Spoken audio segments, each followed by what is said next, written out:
So, kita akan buat house tour.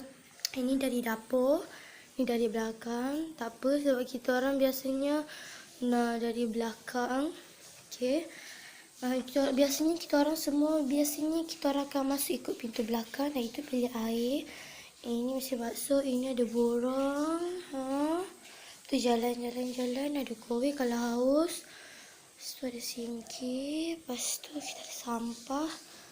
Lepas tu kita ada meja makan, kita ada dapur masak. Lepas tu kita ada minyak, lepas tu kita ada tempat botol dengan mangkuk mangkuk pinggan tu sudu.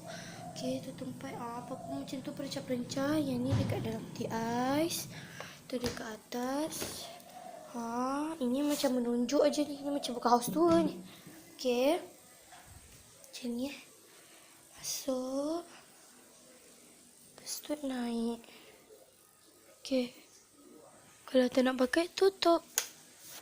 Tadi aku ingat aku nak tak nak buka lampu tau. Tapi aku rasa macam buat house tour memang kena tunjukkan. So aku buka lampu. Okey, so ni dekat sini nak jalan dia. Ni ada borang lagi. Ui. Borang lagi kan. Tengok.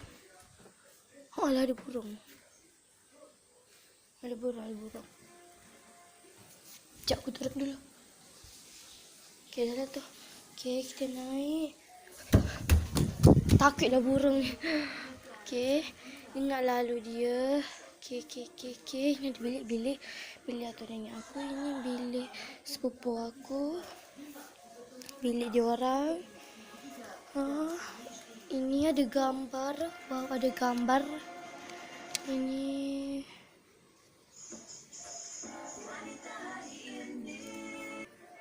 ada gambar. Okey, inilah ruang tamunya. Inilah yang kita orang biasa main kat situ. Ada TV, ada ni kerusi. Ini, lepas tu ada bilik. Ada gambar, ada bilik, ada kerusi, ada apa entah ni. Entahlah, aku baru lupa. Inilah. Tara. Aku rasa macam nak buat TikTok lah besok. Buat TikTok lah sepupu aku. Aku tu mana tahu dah. Aku ni memang tak pernah suka dengan kau. Aku memang benci dengan kau. Okey. Aku siap gambar anak tadi. Terus, okey. Aku lupa nak bagi tahu korang. Kat luar ni sebenarnya hujan, so sejuk gila lah. Okey, kat luar tu aku nak buka tapi tak apa, malas sebab kunci. Kat luar hujan. Korang mungkin tak nampak kot. Mungkin tak nampak. Ini ada borang lagi.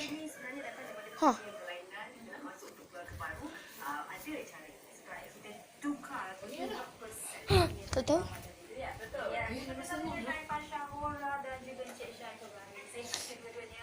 Okey, inilah adalah part 2. Okey, itu sahaja house tournya. Okey, bye-bye. Boy, aku rasa yang ketiga tu nanti aku akan salin baju dan kita akan gerak ke mana? Bateri aku pun tinggal 23. Tadi aku charge sekejap je, 30 je. Lepas tu aku buka sebab aku tak sabar nak buat video. Aku dah siap pakai baju semua. Okey, lepas tu kita gerak. Lepas tu kita tunggu. Lepas tu kita pergi. Okey dah, lepas tu.